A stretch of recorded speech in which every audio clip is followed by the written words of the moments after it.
Avant de suivre cette procédure de licenciement économique, il faut tout d'abord s'assurer de l'existence d'un motif économique et avoir tenté de reclasser le ou les salariés concernés. Voyons tout d'abord ce que recouvre la notion de motif économique. Selon le Code du travail, il y a 3 éléments constitutifs d'un licenciement économique. L'article L 1233-1 du Code du travail précise que le licenciement économique est un motif tout d'abord non inhérent à la personne du salarié. Par ailleurs, il faut qu'il ait un effet soit sur l'emploi des salariés concernés, soit sur leur contrat de travail. Enfin, il faut qu'il y ait une cause de la suppression ou de la transformation des emplois concernés. Par ailleurs, le licenciement économique ne doit pas découler d'une faute de l'employeur. L'effet sur l'emploi s'apprécie au niveau de l'entreprise. Ce peut être classiquement une suppression d'emploi, mais l'emploi peut être également transformé. Par ailleurs, il peut s'agir d'une modification du contrat de travail refusée. Des précisions ont été apportées par la jurisprudence. Si des emplois peuvent être supprimés, d'autres peuvent concomitamment être créés dans l'entreprise.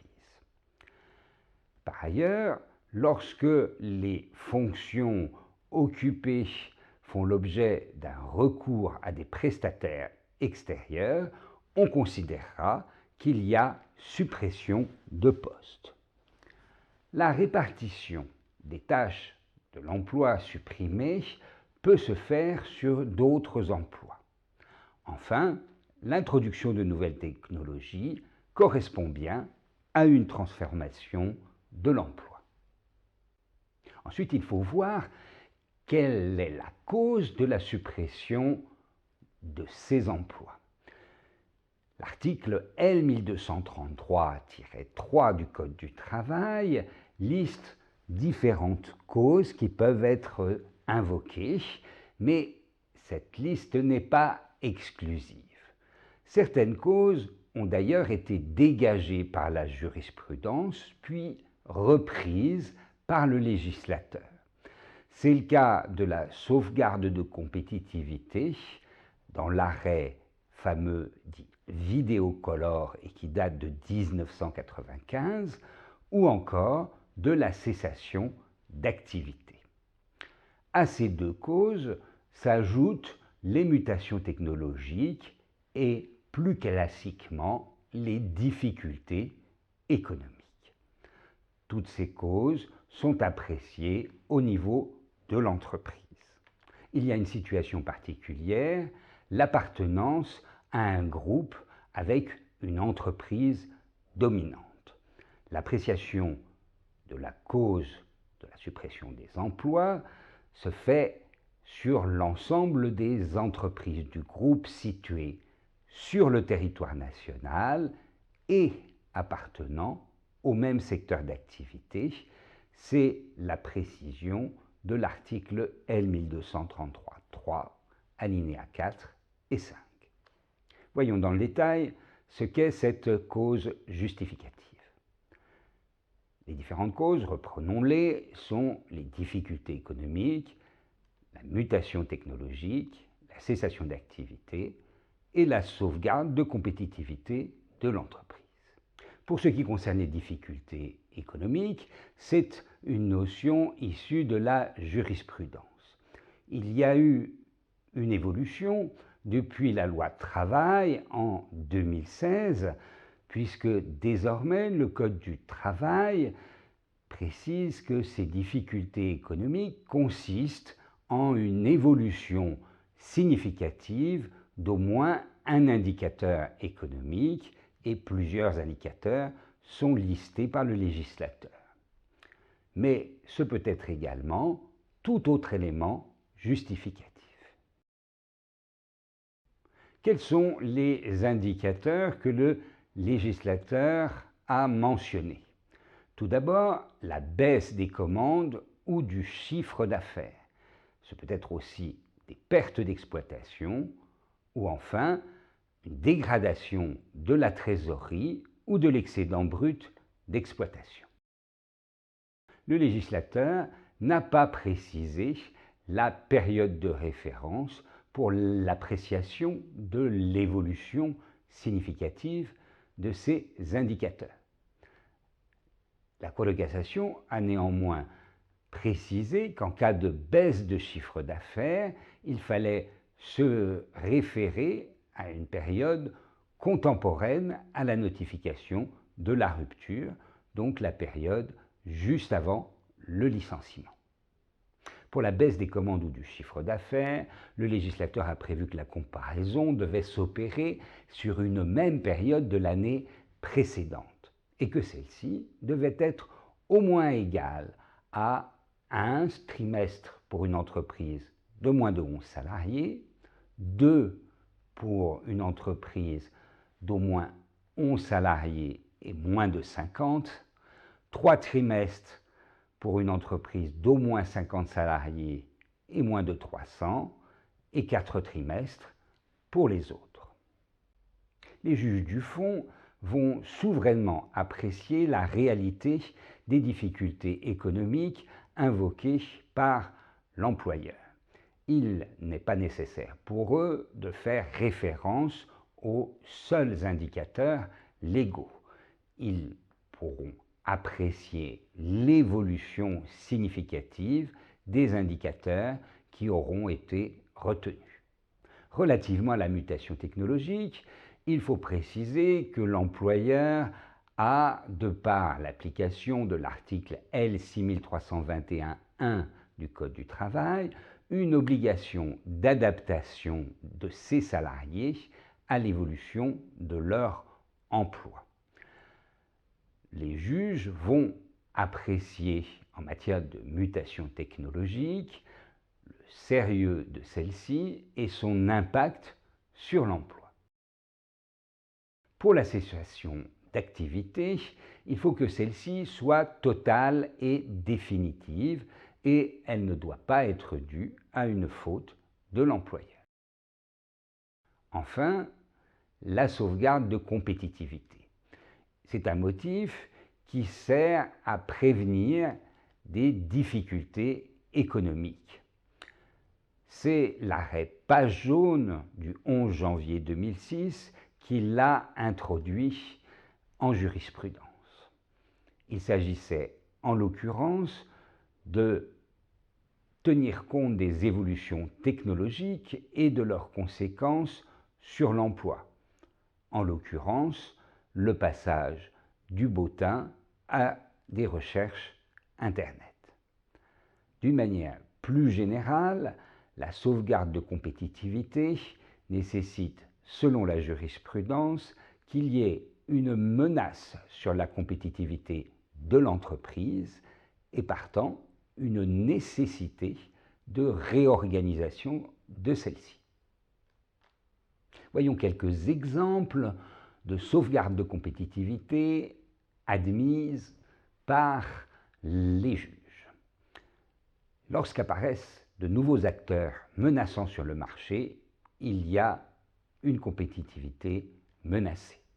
Il en va de même lorsqu'il y a une réelle faiblesse de développement et de commerce de l'entreprise par rapport à ses concurrents, de telle sorte que ses marges sont réduites. Pareillement, il peut y avoir dégradation continue du résultat d'exploitation et diminution des commandes, la compétitivité est affectée.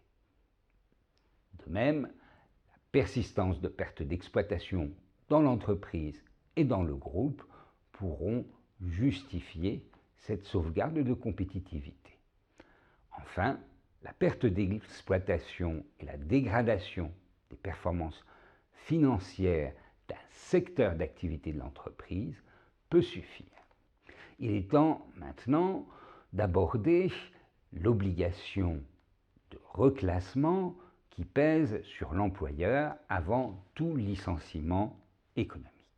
Mais avant d'évoquer cette obligation de reclassement, il faut parler de l'arrêt Expovit, un arrêt du 25 février 1992 qui a dégagé l'existence d'une obligation contractuelle de l'employeur, celle d'assurer l'adaptation des salariés à l'évolution de leurs emplois.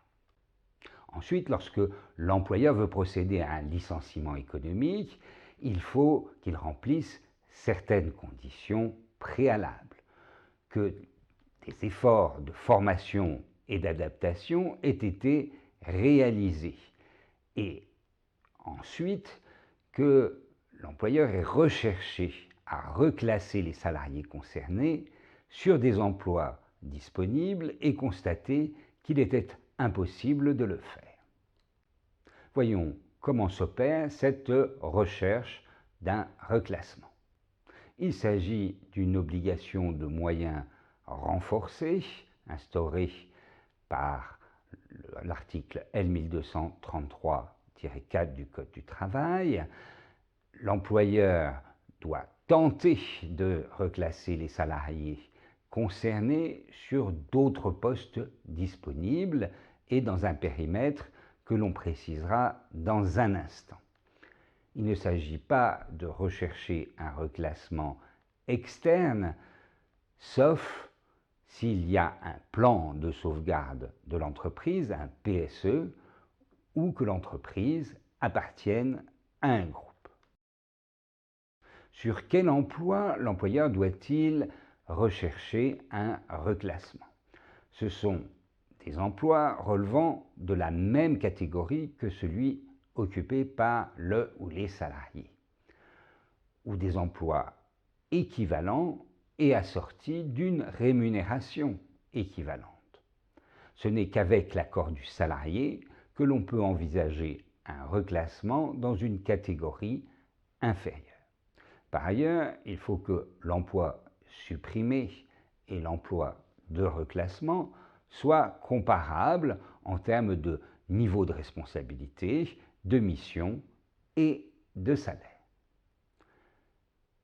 Le reclassement doit être recherché dans l'entreprise, mais le périmètre s'étend si l'entreprise appartient à un groupe avec une société dominante. En ce cas, l'employeur doit rechercher des postes disponibles dans l'ensemble des sociétés du groupe dont l'organisation, les activités et le lieu d'exploitation rendent la permutation du personnel possible. Cette règle jurisprudentielle est désormais inscrite dans le Code du travail.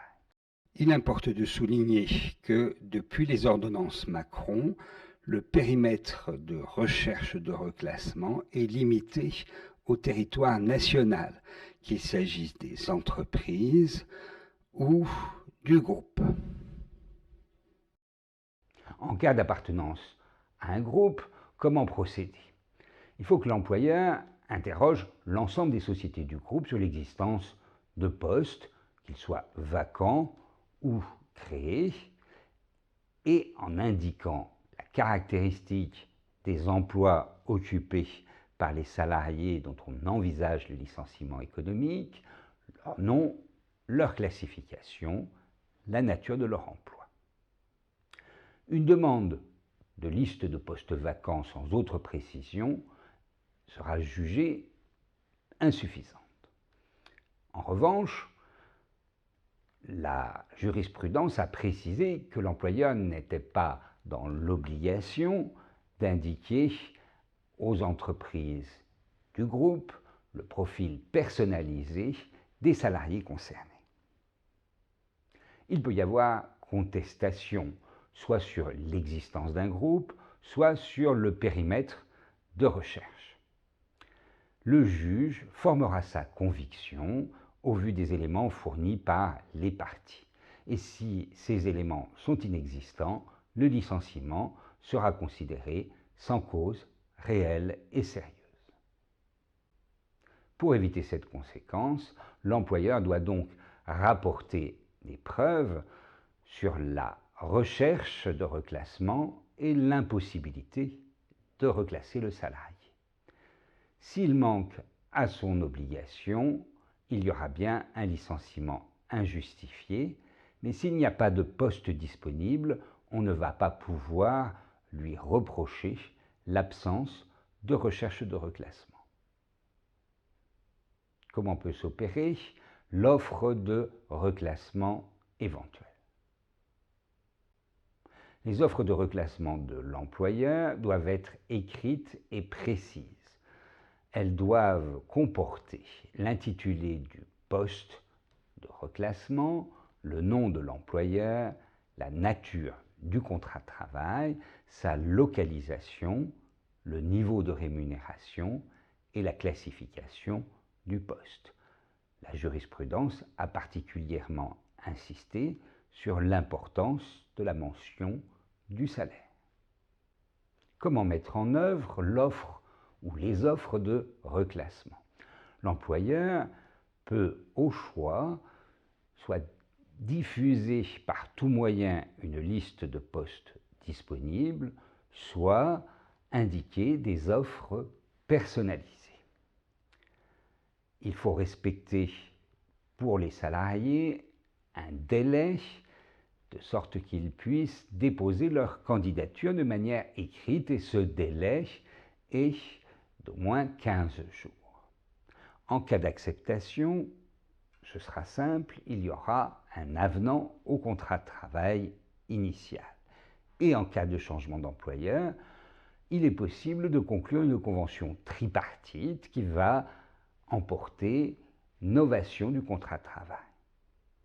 En cas de refus, eh bien, on procédera au licenciement économique. Pour finir, l'employeur a une obligation de proposer une formation d'adaptation à l'emploi de reclassement. Mais cette obligation ne l'oblige pas à dispenser la formation initiale ou la qualification qui manquerait aux salariés licenciés. Que retenir? Que le motif économique est composé de 3 éléments. C'est une cause non inhérente à la personne du salarié, il doit y avoir des effets sur l'emploi ou le contrat de travail, et enfin une cause justificative, parmi lesquelles la sauvegarde de compétitivité de l'entreprise et les difficultés économiques.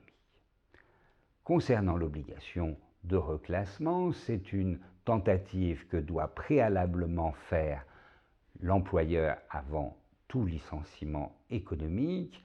Ce reclassement doit être recherché sur un périmètre spécifique si l'entreprise appartient à un groupe et les offres de reclassement doivent être formulées d'une manière précise. Merci pour votre attention.